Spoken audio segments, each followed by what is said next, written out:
اعوذ باللہ من الشیطان الرجیم، بسم اللہ الرحمن الرحیم۔ سوال نمبر پہلا کہ شادیاں اتنی نازک کیوں ہو گئی ہیں، اسی سے جڑتا ہوا ایک اور سوال۔ بہت اہم ہیں شادیاں، میں نے پہلے بھی بتایا کہ شادیاں بڑی برکتیں ہیں۔ جس گھر میں پیار محبت ہوتا ہے، اللہ سبحانہ تعالیٰ کی بڑی بلیسنگز اس میں آتی ہیں، اور ہمارا بڑا انرچڈ قسم کا اسلامک لٹریچر ہے جو بتاتا ہے کہ شادیاں کیسی ہونی چاہیے اور کیسے ہوتی تھیں، اور اس میں کیا بینیفٹس ہیں دونوں کو۔ تو جب ہم ایک چیز کو اوور ڈو کرتے ہیں، صاف ذرا یہ دین کا حصہ ہے، تو ہم اس پہ تو بالکل بات کرتے ہیں کہ جی شادیاں لمبی چلنی چاہیے، ہونی چاہیے۔ لیکن کوشچن اب یہ آتا ہے، لوگوں نے پوچھنا شروع کر دیا کہ یہ کیا شادیاں چلانا ہر حال میں ضروری ہے؟ اب کوشچن، اس کا جواب پھر وہی ہے کہ پہلے تو آپ یہ انڈرسٹینڈ کریں کہ شادی کا مقصد کیا ہے۔ دیکھیں، شادی کا مقصد بڑا کلیئرلی میں نے ایک اور پہلے بھی کسی سوال کے جواب میں بتایا تھا۔ اگر آپ سورۃ الروم 30 نمبر سورت ہے، 21 نمبر اس کی آیت پڑھیں تو اس میں اللہ سبحانہ تعالیٰ نے بڑا کلیئرلی اس بات کی طرف اشارہ کیا ہے کہ اس کی نشانیوں میں سے ایک یہ ہے کہ اس نے تم میں سے ہی تمہارے زوج بنائے۔ اب یہ جو تم میں سے ہی تمہارے زوج ہیں، اس پہ پھر کسی دن بات کریں گے، لیکن کیوں بنائے؟ اس لیے کہ تم ایک دوسرے سے سکون لو، لتسکنو کا ورڈ ہے۔ اچھا، اس کا مطلب یہ ہوا کہ شادیوں کا ایک میجر آبجیکٹو ایک دوسرے کو سکون دینا ہے۔ اگر آپ اس چیز کو انڈرسٹینڈ کریں اور آج کی ایسی شادی سے کمپیئر کریں جہاں پہ آپ کو یہ لگے کہ جناب سکون تو ہے نہیں،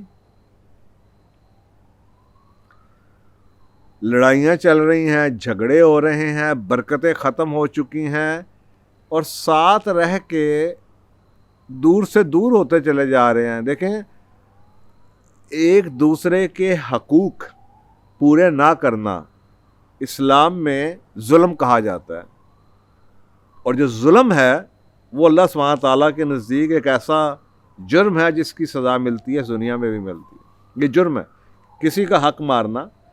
اب آپ میاں بیوی ہیں، اللہ کے نزدیک آپ میاں بیوی ہیں، چاہے آپ کی لڑائی جھگڑے ہو رہے ہیں، یا تو آپ اس کو سالو کر دیں، لیکن اگر اس لڑائی جھگڑوں کی وجہ سے آپ نے ایک دوسرے کے حقوق کو تلف کرنا شروع کر دیا، مثلا خامند کا ذمہ داری ہے کہ جناب اس پہ اللہ نے جو ذمہ داری ڈالی ہے کہ وہ گھر کا کہ وہ قوام ہے، اس نے خرچہ دینا ہے، اس نے دھیان کرنا ہے، اس نے سیکیورٹی، اس کی ذمہ داری ہے۔ عورت کی کچھ ذمہ داری ہیں کہ جناب وہ خامند کی بات مانے گی، گھر کا دھیان کرے گی، بچوں کی، اس کے چیزوں کی حفاظت۔ اب گھر میں کسی ایسے کو نہیں گھسائے گی جس کو وہ ناپسند کرتا ہے، وغیرہ وغیرہ۔ اچھا، اب آپ مجھے یہ بتائیں کہ جب آپ کی لڑائی ہو رہی ہے، میاں بیوی تو ہے، اب اگر آپ میں سے ایک پارٹنر غصے کی وجہ سے کسی کا حق مار دے، چلیں ایک دفعہ تو کیا، میں تو ایسے ایسے لوگوں کو جانتا ہوں جو 10 سال سے کسی مجبوری کی وجہ سے، کسی سوشل پریشر کی وجہ سے، کسی خاندان کی کمٹمنٹ کی وجہ سے، یا کوئی مٹیریل لاسز کو اوائڈ کرنے کی وجہ سے پھنسے ہوئے ہیں ساتھ، لیکن ساتھ رہ کے اللہ کے نزدیک روز گناہ گار ہیں، حقوق اللہ بھی توڑ رہے ہیں اور حقوق العباد بھی توڑ رہے ہیں۔ بس حقوق اللہ توڑتے ہیں، اللہ کے جو احکامات ہیں وہ وائلیٹ ہو رہے ہیں۔ حقوق العباد کیسے وائلیٹ ہو رہے ہیں کہ ایک دوسرے کے جناب لباس ہیں، ایک دوسرے کی بے عزتی کر رہے ہیں، بدگمانی کر رہے ہیں، ایک دوسرے کے اوپر کنفرنٹیشن کی، اللہ کہتا ہے آرگومنٹ نہ کرو، روز آرگومنٹس چل رہے ہیں، لڑائیاں چل رہی ہیں، جھگڑے چل رہے ہیں، نہ صرف یہ بلکہ بہتان لگ رہے ہیں، چگلی ہو رہی ہے، ظلم ہو رہا ہے، ایک اس کو گھر کا ایسا ماحول ہے کہ ایک عجیب قسم، اور یہ سالہ سال سے چل رہا ہے۔ تو وہ مٹیریل طور پہ، فائنینشیل طور پہ بیماریاں بھی ہیں گھر میں، لڑائیاں بھی ہیں، جھگڑے بھی ہیں، اور برکتیں اڑتی چلی جا رہی ہیں۔ اب ایسے میں مجھے آپ بتائیں کہ جس شادی کا مقصد سکون تھا، اب آپ کی عقل کیا کہے گی کہ ایسی شادی کو چلنا چاہیے؟ اب سوال یہ اٹھتا ہے کہ اس کے بارے میں قرآن پاک کیا کہتا ہے؟ اب میں اس کے لیے پھر ایک سورۃ النساء کی آیت کا ذکر کروں گا. سورۃ النساء کی آیت نمبر 19 میں ایک بڑا غور سے دیکھنے کی ضرورت ہے. پہلے تو یہ انڈرسٹینڈ کیجئے کہ یہ جو جبر ہے نا، شادی جبر کا نام نہیں ہے. مثلا ایک خاتون کسی مجبوری سے رہتی ہے، کیا اس کا خرچے کا مسئلہ، اس کو لگتا ہے اس کا کوئی دھیان کرنے والا نہیں ہے، یا اس کو کوئی فائنینشلی انسیکیورٹیز ہیں جس کی وجہ سے وہ رہ رہی ہے، لیکن شی از ناٹ کمیٹڈ. اسی طریقے سے آدمی یہاں مجبور ہے کہ جی والد صاحب نے شادی کر دی تھی، برادری کا مسئلہ ہے، لیکن وہ کہیں اور دل لگا کے بیٹھا ہوا. اب پہلے تو یہ انڈرسٹینڈ کیجئے کہ سورۃ النساء کی آیت نمبر 19 میں اللہ سبحانہ تعالیٰ نے بالکل یعنی کہ کلیئر کٹ ایک بات کہنے کی کوشش کی ہے کہ مومنو، تم کو جائز نہیں کہ زبردستی عورتوں کے وارث بن جاؤ. اور آگے بتایا گیا ہے کہ اس لیے کہ تم ان کو گھروں میں روکے رکھو کہ کہیں تمہیں مال نہ دینا پڑے. لیکن جو زور ہے وہ اس چیز کے اوپر ہے کہ تم زبردستی وارث نہ بن جاؤ، یعنی کہ عورتوں کو زبردستی اپنی چیز نہ سمجھ لینا اگر وہ نہیں رہنا چاہتی. اس کا مطلب ہے شادی میں فورس جو ہے کہ جی آپ مجبوری میں کسی عورت کو رکھ لیں جو آپ کے ساتھ نہیں رہنا چاہتی. اسلام اس کی اجازت نہیں دیتا. تو خوشی کے رشتے ہیں. آپ کسی کی چوائسز کو کرٹیل کر دیں، اب وہ مجبوری سے آپ کے ساتھ رہتی تو رہے گی یا رہتا تو رہے گا، لیکن آپ دونوں ساتھ رہتے ہوئے ایک دوسرے کے حقوق کو تلف کرتے رہیں گے، اللہ کو بھی ناراض کرتے رہیں گے، اور ایک دوسرے کے بھی حقوق العباد بھی خراب ہوتے رہیں. تو یہ اس کے اندر بڑا کلیئرلی مخاطب اس میں خواتین کو کیا گیا، کیونکہ آدمیوں کو کہا جا رہا ہے کہ کہیں تم ایسا نہ کرنا کہ ان کو رکھے رکھو زبردستی، اس لیے کہ کہیں جائیں گی تو کچھ لے جائیں گی. لیکن بیسیکلی یہ پرنسپل دونوں کے لیے ہے کہ اس شادی کے اندر جو چوائس ہے، زبردستی سے شادیاں نہیں چلتی. اور جب یہ کہا جا رہا ہے تو دیٹ مینس کہ اس کا مطلب ہے کہ دین اس کی دوسری آپشن سمجھتا ہے.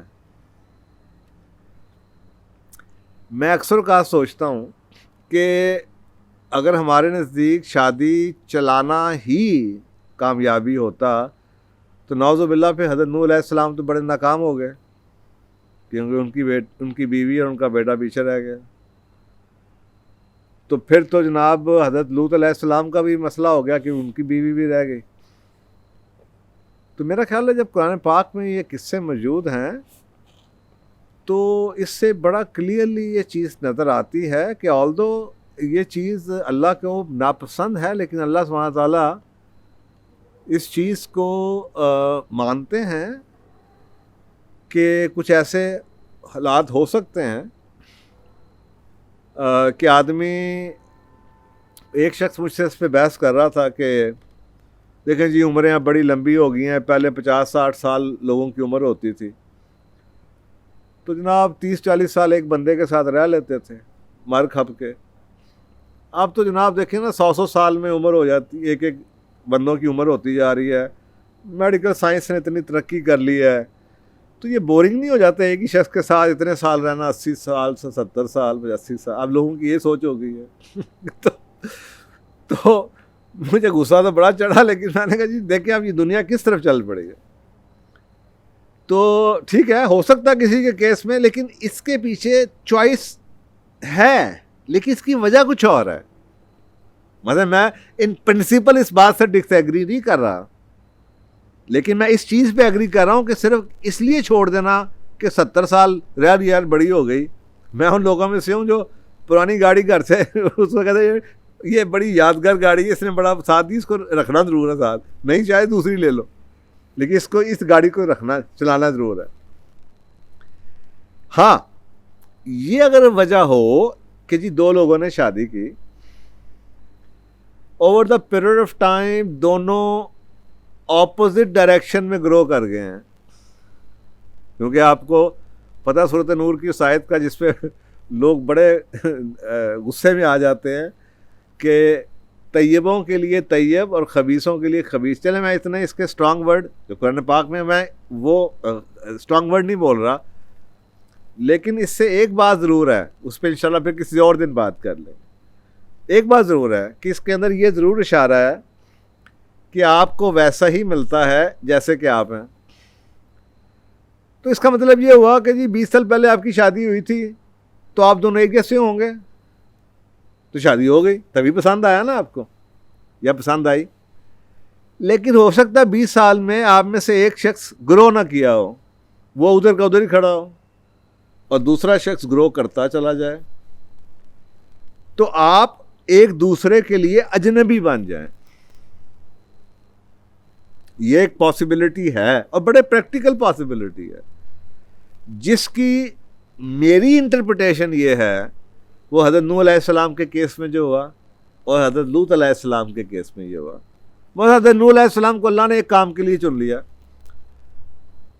اب وہ پیچھے کا ہمیں نہیں پتا, اب صاف ان کی شادی ہوئی ہوگی, اب ان کے نزدیک وہ نوح علیہ السلام ہمارے لیے تو ان کا کیا مرتبہ, پیغمبر ہیں, ان کی بیوی کے لیے شاید وہ ایسا ہی, وہ اس کو لفٹ ہی نہیں کراتی ہوں گی, مذاق اڑاتی تھی, یہ تم کیا بنا رہے ہو کشتی, یہ تم اپنے آپ کو کیا سمجھتے ہو, تم کیا ہو گئے ہو.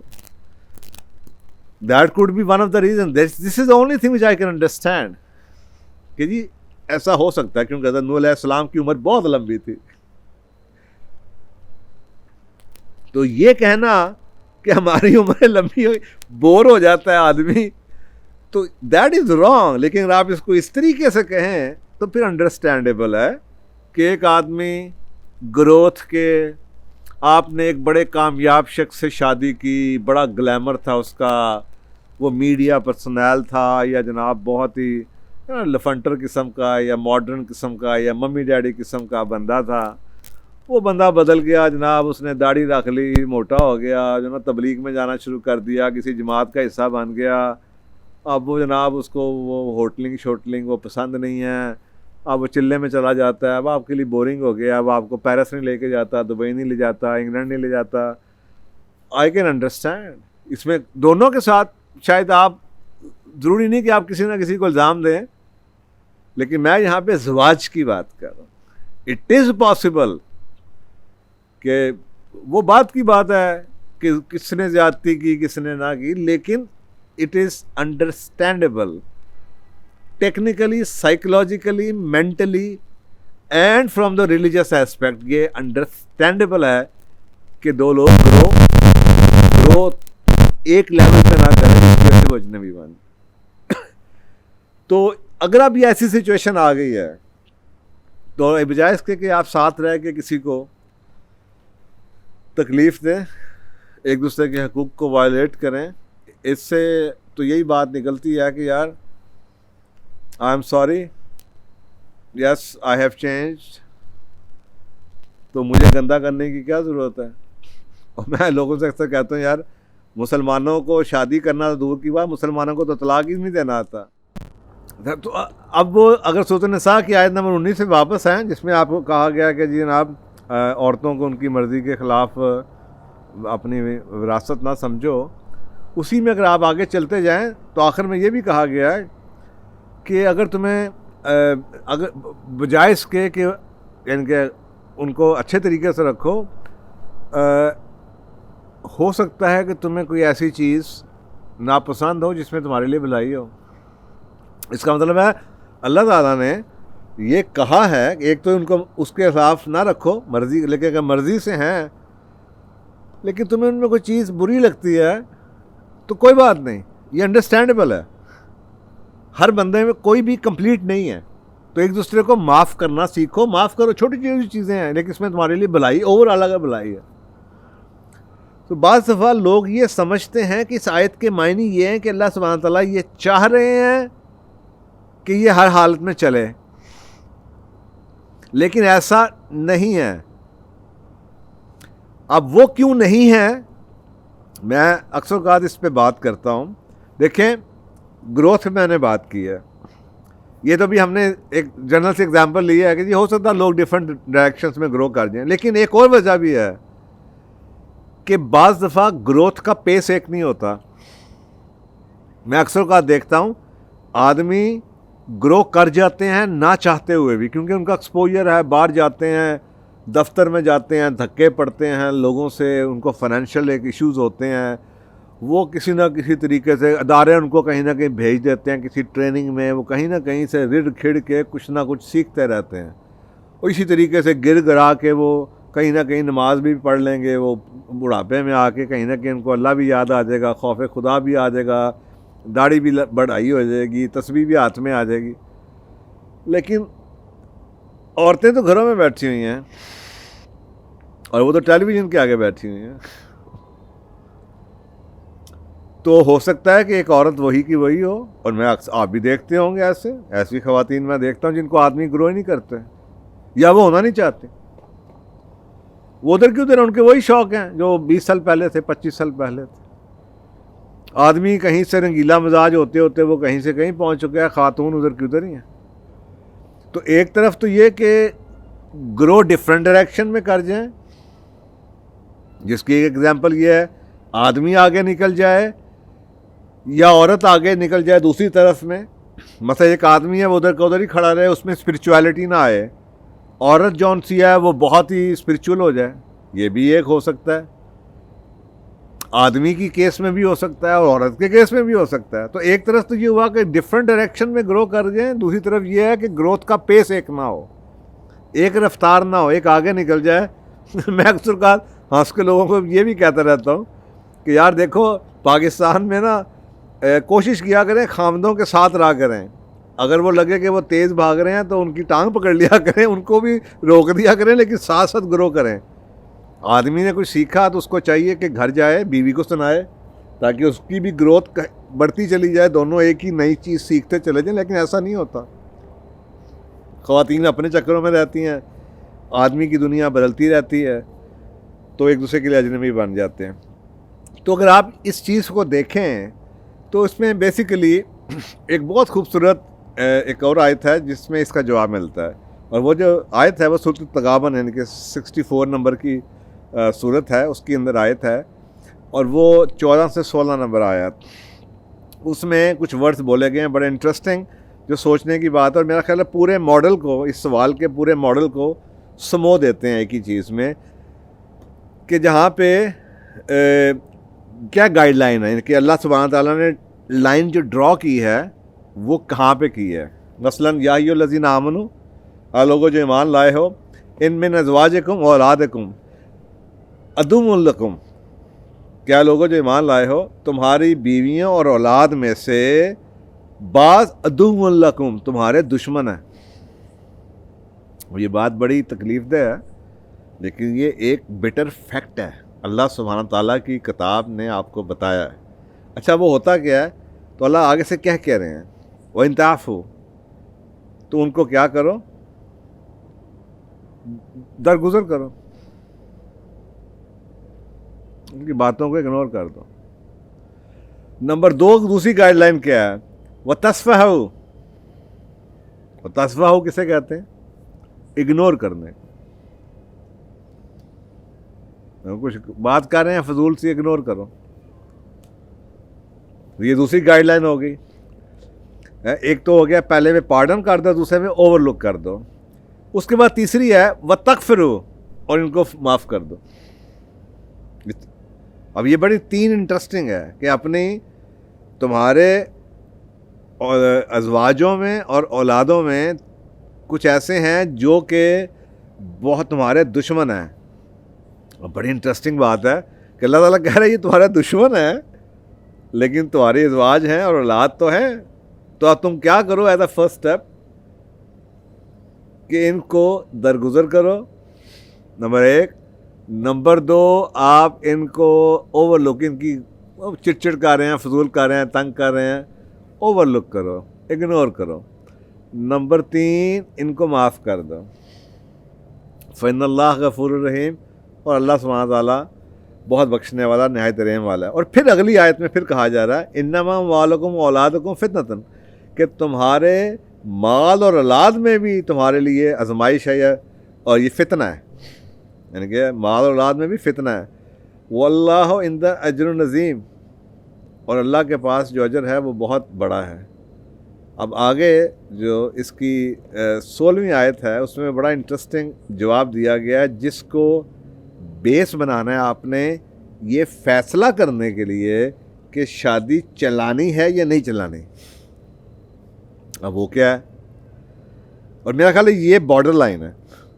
یہ جو 16 نمبر آیت ہے یہ بارڈر لائن ہے. اس میں بڑا یعنی کہ ہر حال میں آپ کو بتا دیا یہ کر لو, اور آگے کچھ اور گائیڈ لائن دے دی.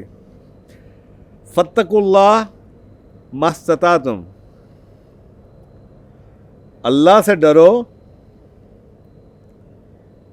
کہاں تک؟ ما استطعتم, جہاں تک تمہاری استطاعت ہو.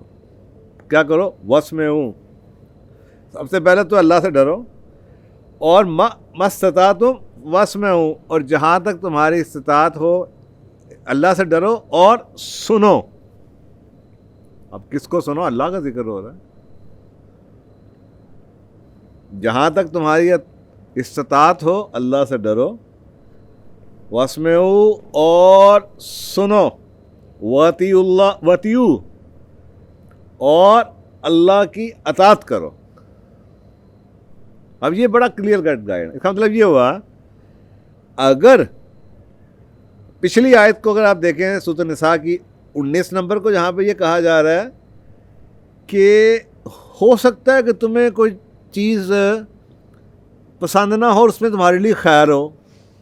اس میں کہا جا رہا ہے کہ درگزر کرو, اس میں کہا جا رہا ہے اگنور کرو, اس میں کہا جا رہا ہے معاف کرو. اور اگلی آیت میں کہا جا رہا ہے, گائیڈ لائن کہاں پہ ہے, بارڈر لائن کہاں پہ ہے, کہ جہاں تک تمہاری استطاعت ہو اللہ سے ڈرتے رہنا اور سنتے رہنا جو اللہ کہہ رہا ہے, اور اس کی اطاعت کرتے رہنا. اس کا مطلب یہ ہے کہ اگر آپ کے میاں بیوی کے تعلقات نفس کے اندر لیول کے ہیں کہ یار اس کی یہ خوبی ہے, یہ مجھے پسند نہیں کرتا, یہ وجہ ہے, یہ میرا دھیان نہیں کر رہا, یہ میری سن نہیں رہی, یہ میری نفس کے ہیں, میں بینیفیشری ہے اگر, تو اللہ سبحانہ تعالیٰ کی بڑی کلیئر کٹ گائیڈ لائن ہے, معاف کرو, چھوڑو, رہنے دو, درگزر کرو. اچھی بات ہے, کوئی نہ کوئی تمہیں خوبی اس میں ہوگی, کوئی نہ کوئی ہوگی. لیکن ساتھ ساتھ یہ کہہ رہے ہیں کہ جہاں تک تم میں استطاعت ہو اللہ سے ڈرتے رہنا, سنتے رہنا اور اس کی اطاعت کرتے رہنا. اس کا مطلب ہے کہ یہ نہ ہو کہ اس محبت میں یا اس شادی کو چلانے میں کہیں اللہ کو ناراض نہ کر دینا. سنتے رہو. جہاں پہ آپ کو لگے کہ ہاں میری بیوی کھانا نہیں مجھے دیتی, میرا دھیان نہیں کر رہی, وہاں پہ تو آپ چھوڑ دیں. لیکن جہاں پہ آپ کو یہ لگے کہ آپ کی اللہ سبحانہ تعالیٰ کی جو حقوق ہیں وہ رک رہے ہیں, مثلا آپ کو پارٹیوں میں لے جانا, آپ کو ایسی جگہ پہ لے جانا جہاں پہ آپ کو لگے کہ جو صحیح نہیں ہے, یا اسلام کے اگینسٹ ہے, یا پردے کا کوئی مسئلہ پڑ جائے, یا کسی اور قسم کی چیز ہے کہ آپ کو اللہ کے, آپ کہیں حج پہ جانا چاہتے ہیں اور وہ دبئی جانا چاہتی ہو, یا آپ جناب تبلیغ میں جانا چاہتے ہو, آپ کو داڑھی نہ رکھنے دے, کوئی شریعت کے احکامات, اللہ کے احکامات یہاں پہ ٹوٹنے شروع ہو جائیں, آپ سچ بات کہنا ہو چاہتے ہو, وہ جناب آپ کو جھوٹ پہ اکسائے, یا ہسبینڈ اکسائے یا بیوی اکسائے, تو جہاں تک یہ بات آئے گی تو وہاں پہ پھر لائن ہے کہ اگر تو آپ یہ کر سکتے ہیں اور وہ آپ کو کرنے دیتی ہے یا دیتا ہے تو پھر تو رشتے کو چلاؤ. لیکن اگر آپ کے وہ بھی ٹوٹنے شروع, حقوق العباد بھی ٹوٹ رہے ہیں, نفرتوں کی وجہ سے حقوق اللہ بھی ٹوٹ رہے ہیں, تو I think that is the border line case, that is a breaking point, کہ پھر اس صورت میں آسان طریقے سے علیحدہ ہو جانا ہی بہتر ہے. کہ آپ, میں مسلمانوں کو نا اکثر کا پاکستانی کو اسپیشلی میں کہتا ہوں, ان کو تو نہ شادی کرنی آتی ہے نہ طلاق دینی آتی ہے. وہ امیزون کی جو فاؤنڈر ہے اس نے جناب, ان کی میاں بیوی کی طلاق ہوئی, دونوں نے جناب آ کے ہاتھ پکڑا ہوا, آ کے بڑے ٹی وی کے اوپر اناؤنس کیا جناب ہماری طلاق ہو رہی ہے اور ہم گرو کر گئے, اب ہمارے کچھ ڈفرینٹ آبجیکٹیوز ہیں. بڑے اچھے طریقے سے جناب میڈیا نے کور شور کیا, کام ختم ہو گیا. یہاں پہ تو طلاق ہوتی ہے تو استغفار, ایک دوسرے کو ننگا کرتے ہیں, گالیاں دیتے ہیں, اپنے آپ کو ریشنلائز کرنے کے لیے, وجوہات کریٹ کرنے کے لیے جھوٹ بولے جاتے ہیں, وکیل جھوٹ بلواتے ہیں, کورٹوں میں کیس جاتے ہیں, ستیہ ناش پھیر دیتے ہیں کہ کل کو سلام کرنے کے قابل نہیں رہتے. آپ کو سوچیں 20 سال کا 25 سال کا آپ کا ساتھ ہو, آپ کسی وجہ سے پڑھے لکھے سویلائز لوگوں کی طرح ایک دوسرے سے ہاتھ میں لائیں اور یہ سوچیں کہ ہم گرو کر گئے, یار میں کچھ کرنا چاہ رہا ہوں, اور وہاں پہ فرض کریں میں کہہ رہا ہوں کہ میں جنگلوں میں جانا چاہ رہا ہوں, میں وہاں پہ خدمت خلق کرنا چاہتا ہوں, میں نے جناب وہاں پہ کوئی ہسپتال کھولنا ہے, میری بیوی کہ یار میں تو لاہور میں رہنا چاہتی ہوں, میری تو جاب ہے یا میرے بچے ہیں یا میری فیملی ہے, میں تو نہیں ادھر جا سکتی, اور مجھے لگے کہ یار اب میں پھنس گیا ہوں, تو اس پہ تو آدمی بڑے اچھے طریقے سے آئے, ہاتھ میں لائے, گلے ملے, ایک دوسرے کی عزت احترام کے ساتھ. آپ چھوڑ بھی دیں یا آپ سیپریٹ ہو جائیں یا آپ چھوڑ بھی دیں, تو کم از کم ساری زندگی ایک دوسرے کی عزت کرتے رہیں کہ یار ایسے شخص کی تو عزت کرنی چاہیے کہ جو بڑے مقصد کے لیے قربان ہو رہا ہے, اور ایک دوسرے کو دعائیں دیں اور ملتے رہیں, بجائے اس کے کہ ایک دوسرے کو غلیظ کر دیں اور گندا کر دیں ایک دوسرے کو, اور کل کو دروازے کھڑکیاں بند کر دیں اور ایک دوسرے کو کہیں سڑک پہ چلتے ہوئے نظر بھی آئیں تو سڑک پہ چلنے والے کو ہر ایک کو سلام کرنے کا حکم ہے. تو آپ مجھے بتائیں اس طرح کے کون میاں بیوی جو طلاقیں ہوتی ہیں بعد میں ایک دوسرے کو سلام کرتے ہیں؟ ظلم کی انتہا ہے کہ نہیں؟ تو یہ جہالت کی لمٹ ہے. تو اس سے پہلے کہ اتنی نفرتیں بڑھ جائیں کہ آپ ایک دوسرے کی شکل دیکھنے کے لیے تیار نہ ہو, اس سے پہلے کہ آپ ایک دوسرے کو رسوا کرنے پہ آ جائیں, حقوق کی اتنی وائلیشن ہو جائے کہ آپ کو لگے کہ اس شخص نے مجھے گرو نہیں ہونے دیا, یہ میری زندگی ان کی راہ میں رکاوٹ بن گیا یا بن گئی, آئی تھنک اس سٹیج پہ پہنچنے سے پہلے ہی آسان طریقے سے علیحدہ ہونا بہت بہتر ہے برے طریقے سے رہنے کے ساتھ. آسان طریقے سے اللہ سبحانہ تعالیٰ کو احسان زیادہ ضروری ہے. آسان طریقے سے اچھے طریقے سے رہ نہیں سکتے تو اچھے طریقے سے چھوڑ دو. میرا خیال ہے کہ یہ اگر آپ گائیڈ لائن انڈرسٹینڈ کریں, آسن یعنی کسی چیز کا حسن, اور حسن میں بیسک جو ذمہ داریاں ہیں وہ آ جاتی ہیں, عدل آ جاتا ہے, اس رشتے کا عدل تو آ گیا, اب حسن یہ ہے کہ عدل سے تھوڑا سا زیادہ آپ کر رہے ہیں. آپ نے اپنے خاوند ہونے کی یا بیوی ہونے کی ذمہ داریاں پوری کی, عدل کیا اس رول کے ساتھ, اس پوزیشن کے ساتھ, اس رشتے کے ساتھ, اور اب آپ نے حسن اس کا بھی کیا کہ آپ نے اس سے ایکسٹرا کیا. تو اگر آپ کو ساتھ یہ لگے کہ ساتھ رہ کے ہم احسن طریقے سے نہیں رہ پا رہے, تو میرا خیال ہے, میری ناچیز رائے میں اور تجربے جو میں نے کاؤنسلنگ کیا ہے, کہ احسن طریقے سے علیحدہ ہو جانا ایک وائز ڈیسیژن ہوگا.